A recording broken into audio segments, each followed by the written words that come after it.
Well, hello. Have you come to film with Mother?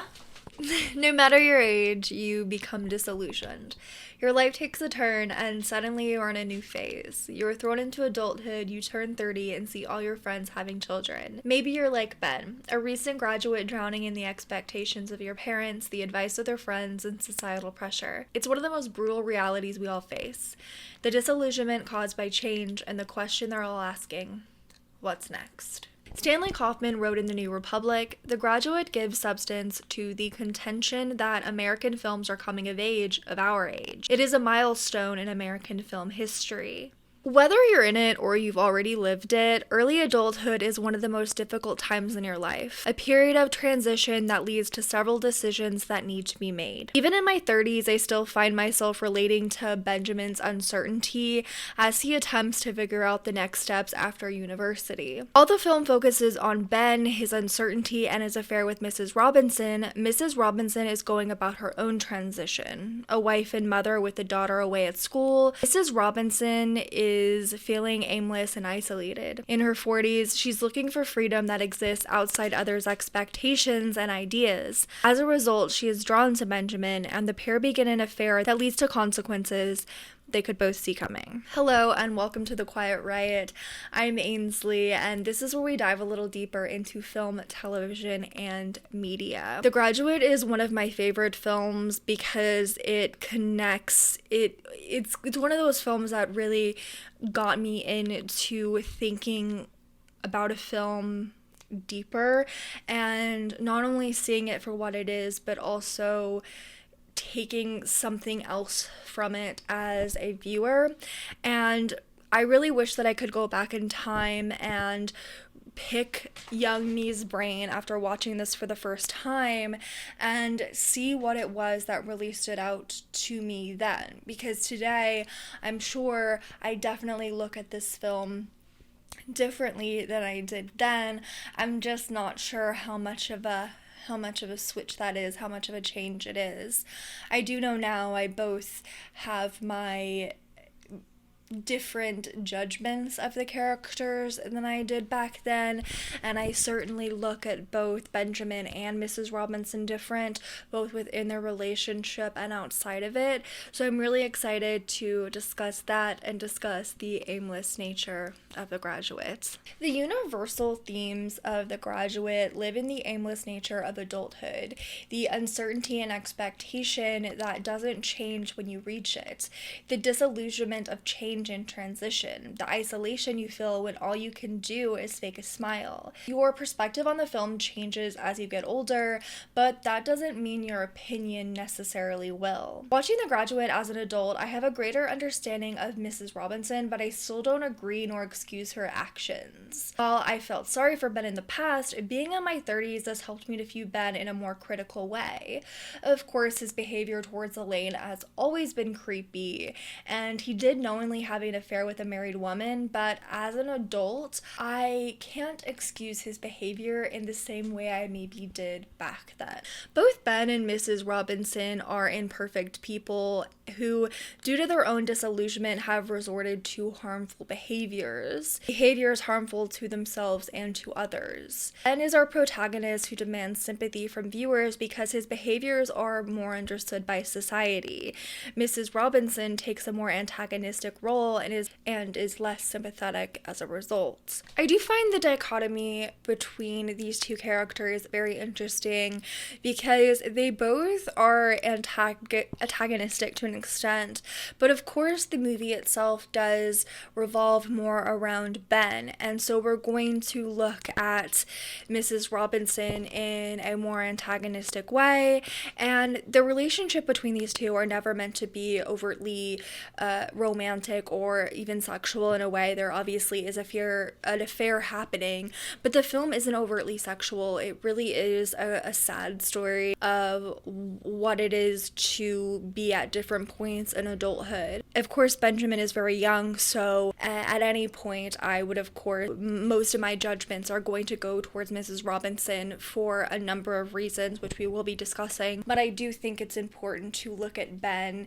and recognize that he made certain decisions based on where his life was at the moment, and they were not smart decisions, but they were also very harmful to other people around him, including his own parents, including to Mr. Robinson and Elaine Robinson, and he really didn't think those through. And this is one of the reasons why this film is so interesting to me, is because I love a movie that allows its main characters to be wrong, to do wrong things, and to not be celebrated for the things that they've done. What Variety's A.D. Murphy described as a, quote, delightful satirical comedy drama, unquote, The Graduate portrays the decaying facade behind a carefully constructed veneer. Where Ben is the generation pulling away from the life that was expected of him, Mrs. Robinson is trying to find herself after being lost in the life that she helped build. The film takes a stark look at upper-class white America and the views they hold so dear. Mrs. Robinson represents the outcome of the decision to get married because you're pregnant. She did what she was supposed to do and not what she wanted to do. She spent her life standing beside her man and building a life. We look at how things are changing for younger generations at the time the film was made. While there were no hippies in sight, The Graduate takes a look at young people fighting the norm. For Elaine, she is being forced out of school and pushed into a marriage. Ben is expected to know exactly what he wants to do next. When the film comes to its end, Elaine leaves her husband-to-be at the altar and runs away with Ben. They are not following in the footsteps of their parents by doing what is expected of them. We sympathize because we understand.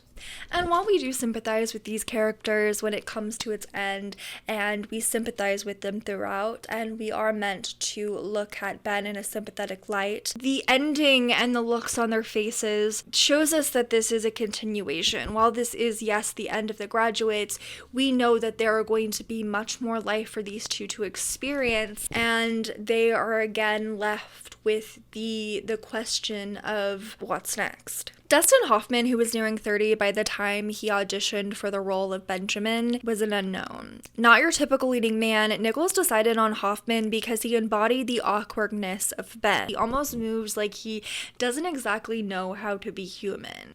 That being said, his awkwardness and uncertainty over his future is probably the most relatable part of the film. I remember being that age, and I mean sometimes even now, wondering what's going next. And at the age I am now, I find the character of Mrs. Robinson certainly more relatable as well. But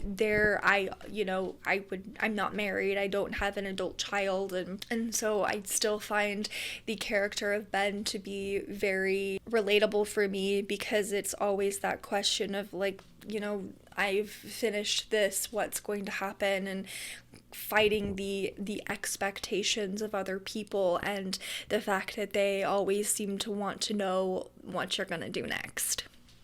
In comparison to both Hoffman and Ross, Bancroft wore more sophisticated and darker clothing overall. Her hair was styled similarly to Elizabeth Wilson, who portrayed Ben's mother, and the hairstyle was more common of middle-aged women at the time. Putting her in dark clothing and darker eye makeup added to the illusion that she was older than Hoffman and Ross. Ross wore more youthful and lighter clothing. Life critic Richard Schickel felt the film starts out to satirize the alienated spirit of modern youth, does so with common brilliance for its first half, but ends up selling out to the very spirit its creators intended to make fun of. It's a shame they were halfway to something wonderful when they skidded on a patch of greasy kid stuff. I don't agree with this, nor do I really understand what he's saying here, because I do really much view this film as a satire, the way that it satirizes the where youth was at that time, as well as where people who were older, the mothers and fathers were at that time, and how people reacted to and dealt with the changes of the 1960s. And we're specifically taking a look at the upper middle class white America and those in California. This film was set in Pasadena, and so there are definitely going to be things that a lot lot of us are not going to really understand, especially if we're, in class, if you're not white, if you're a member of any marginalized community. It's just this look at something that the writer who wrote the book that the film is based on had viewed and recognized as his own. So it's really much through his eyes. And I don't think that the critic here took that into account. The film, and especially when the way that it comes to its end, also tends to just satirize the reality of what it is to be young and thinking so much in the moments and thinking solely with feelings instead of really thinking logically. Just one word. Yes, sir. Are you listening? Yes, I am. Plastics. Every person has felt the pressure of the generation prior, of those older than them who've been there before. Whether they're 5, 10, or 20 years older than you, they may act like they know everything and you know nothing. I'll let you in on a little secret. Nobody knows what they're doing all the time. Nobody knows everything, and nobody has it all together.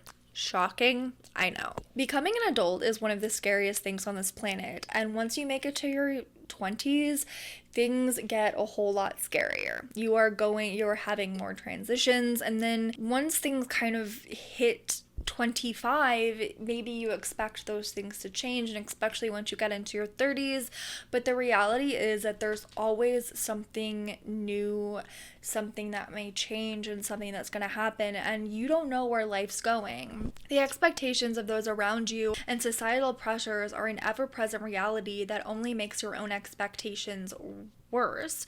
Sadly, that doesn't stop when you hit 25, 30, 40, 45. Mrs. Robinson is here to remind us that we are all just playing along and that the coming of age doesn't end. We first meet Ben when he is on the airplane. Nothing is said. All we hear is the flight attendant over the speakers, and we really get to see that look on Ben's face that's very much just static. It's very still, and there's that look inside his eyes of confusion and just general the scary feeling of what it is to grow older. He's no longer in that transitional period from I'm an adult now and still going to school. He is now expected to make a decision that will essentially solidify his adulthood. And my favorite moment, or one of my favorite moments of the film, and I love this beginning, is the next part when he's no longer on the plane and we see him on the forward moving escalator, where he is just standing there and everything keeps moving. And that's a really good kind of look at what life feels like and what it's really like. You can stop all you want, but life itself is going to keep moving forward. Ben is a depressed young man, just graduated and about to turn 21. When we first see Ben in his room, he is placed in front of a fish tank. The first time he is seen in front or behind or in water. Water is a motif in the film that showcases the feelings that Ben is experiencing at the time. From being in front of the fish tank and submerged in water, to laying on top of the water, and to once again being drenched in rain, water in relation to Ben tells you what is going on. This motif plays well for the feelings present in many, especially those going through a big life change. Life can be very suffocating, and I have had those experiences where I can't breathe, and especially as somebody with anxiety, I find these moments where you see just him in front of the fish tank or in rain, behind rain, as just a great representation for what it feels like to be out of control, or struggling to gain control and have control over what's going on. Adapted by Buck Henry from the novel by Charles Webb and directed by Mike Nichols, The Graduate is a coming-of-age satire that utilizes close-ups to lean into the anxiety Ben is facing. Henry appears in the film as the hotel clerk, adding some extra levity to the film. Full of memorable lines, Plastics is one of the simplest lines, but also one of the most entertaining. At this point, Ben is expected to make a decision of what he is going to do next. For so long, I had seen the film, this scene of him saying plastics is one of the the most recognizable lines from film, one of the best lines from film. Roger Ebert originally referred to the film as the funniest American comedy of the year. However, Ebert's feelings towards the film had changed. On The Graduate's 30th anniversary, Ebert said of the film, "Well, here it is to you, Mrs. Robinson. You survived your defeat at the hands of that insufferable creep, Benjamin, and emerged as the most sympathetic and intelligent character in The Graduate. How could I ever have thought otherwise? What murky generational politics were destroying my view the first time I saw this film." Okay, so I do have a lot of sympathy towards Mrs. Robinson, particularly in where her life is at and looking at the things that she felt and experienced prior to the film and through her life. And I really feel bad for women at that time and just the specific expectations that are put on women, and those expectations can of course be different when it comes to class, race, and a variety of other factors. And I feel a sympathy there, but I also do have criticisms of her character, and I find that this review and what Roger Ebert is saying doesn't really look at what Mrs. Robinson has done and what she's doing here, because the reality is that yes, we do live in a different time, and so it makes it a lot easier for us to take a look at who Mrs. Robinson is, how old she is, and the fact that not only is this a 20-year-old, 21-year-old man that she is having an affair with, it is also a young man that she has known since he was a child. And so the reality of this is that this would be a judgment that I would pass on somebody regardless of gender. And I find that we can, of course, sympathize towards both Mrs. Robinson and Ben, as well as criticize certain aspects of who they are and criticize what they've done. Because yes, Ben is a creep. Particularly, he is a creep towards Elaine. He stalks her. So it's pretty easy to say, like, Ben's a creep, Mrs. Robinson a creep, and I really think that Elaine should move away, finish college, and maybe she can get back with her mother at a different time. But there's also the aspect that Mrs. Robinson also accused him of rape to her daughter. So while I, yes, do sympathize with her, I don't sympathize with her in the same way that apparently Roger Ebert did. One of film's most talked about endings, The Graduate leaves us with a gut punch when Ben and Elaine look as if their actions have finally sunk in. The smiles are wiped from their faces as they sit at the back of the bus, Elaine in her wedding gown, and all eyes on them. They are unsure of their next steps as the bus drives on. What has become one of the most analyzed scenes in film almost wasn't.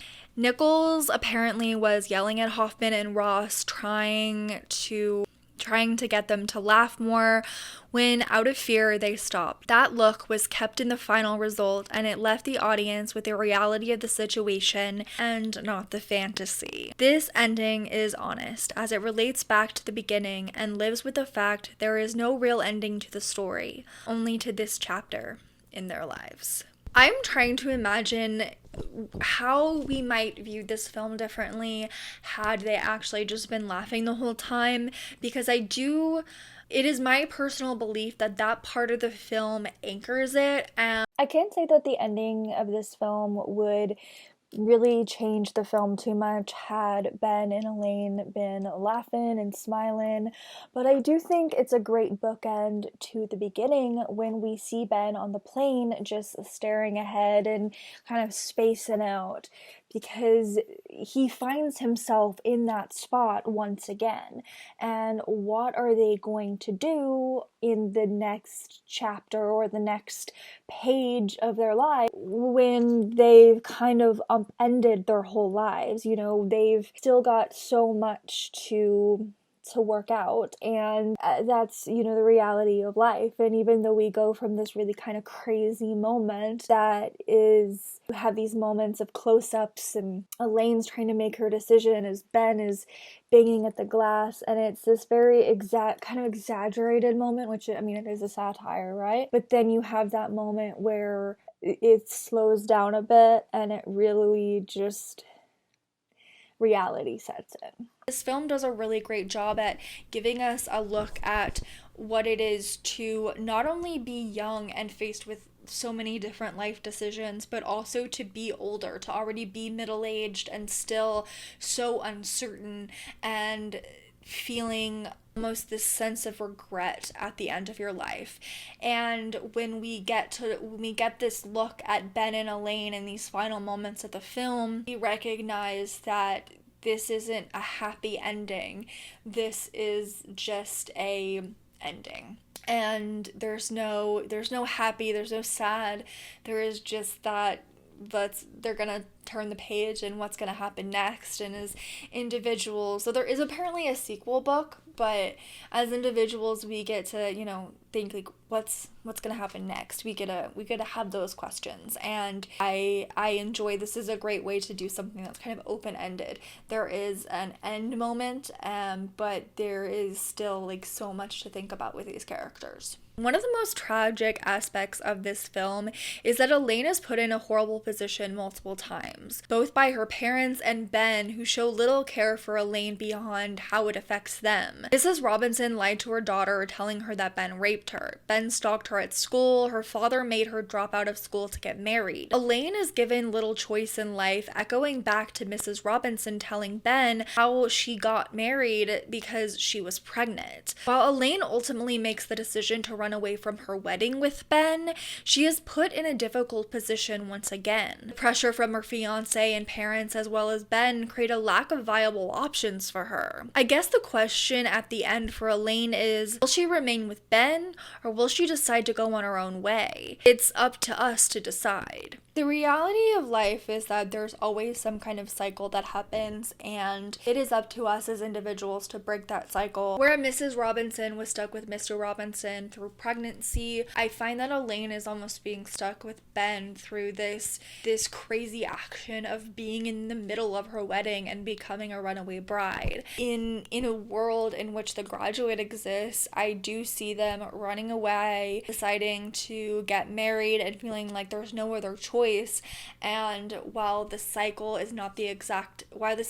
that continues in a certain way, and it may not look the exact same way that Mrs. Robinson and her experiences she had, there is a very similar experience that Elaine is gonna go through. These various moments that occur between them and how the relationship between Ben and Elaine grow. I find that the character of Elaine is very much a scapegoat for these characters, the Robinsons and Ben. I don't know. If there's anybody that I feel bad for in this movie, it's Elaine. Nearly 60 years have passed since The Graduate was released. The themes reign true as young people are sent into the world and face the realities of adulthood. While much has changed since the late 60s, there is still a lot that people of all ages can relate to. Societal pressure is still present in our daily lives. Not everything about The Graduate holds up, but that doesn't change the timelessness of the film. We may think differently about Ben and speak differently about Mrs. Robinson. The Graduate is more than a movie about Benjamin. It's a story about what happens when a new chapter begins.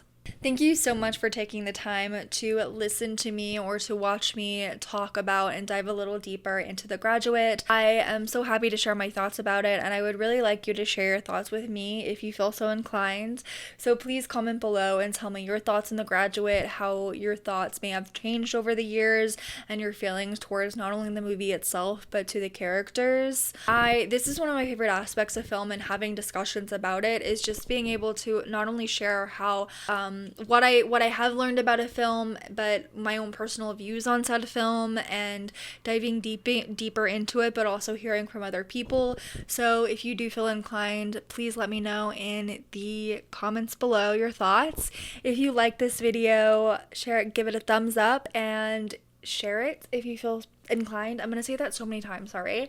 But if you did really enjoy this and you want to see more from me, subscribe and ring that bell to be notified every single time I post. I will get into posting a lot more. I'm really excited. I'm getting like my own, I'm trying to like really tap into that type A part of my personality. So here I am sitting down being dedicated. So I just hope that you're doing well, whatever you're doing. I hope you're taking good care of yourself. Drink water, get good sleep, and just remember to check in with yourself. I'll see you next time. Bye.